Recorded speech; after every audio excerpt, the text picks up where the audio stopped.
Dr. Jaffe, there is enough confusion about the type of B12 that is the best form to use.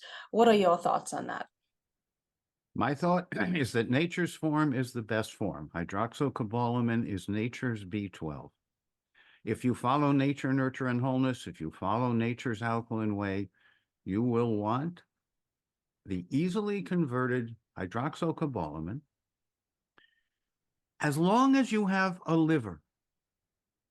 It helps a little bit to have a kidney. But hydroxycobalamin is the preferred form. It is converted where and when necessary to other forms, methyl, adenylyl, this and that. But I don't recommend giving the final form.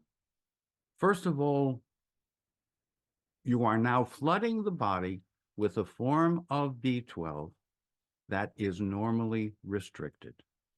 And I respect physiology before pharmacology and metabolism. So I wouldn't give the, quote, downstream final forms, even though they're well marketed and well promoted, because you're doing pharmacology, not physiology. Hydroxycobalamin is easily converted into any other form where and when needed. And we recommend that the best way to get B12 is as hydroxycobalamin. And we have it in multiple different products because B complex, remember, balanced Bs, not just one B12. You can't take two B6 to equal B12. So there's a lot of confusion, mostly in the marketplace. And I suggest you cut through the confusion, know the truth, that nature's form is easily converted into all the others.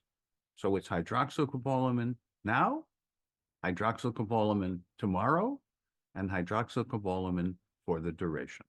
Now, the question becomes how much B12 of this natural form might you need? And you might need milligrams, not micrograms. But part of B complex is B12, and the amount of B12 is increasing in the population because of the anti-nutrients.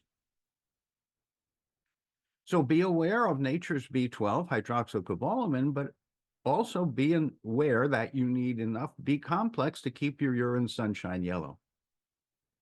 We get personal, individual, and help people take what they need in the form that nature prefers. A word about cyanocobalamin. It's been around since the 1930s when B12 was stabilized with cyanide. And if you're going to take a microgram or two a day, probably that's okay. Actually, that is okay.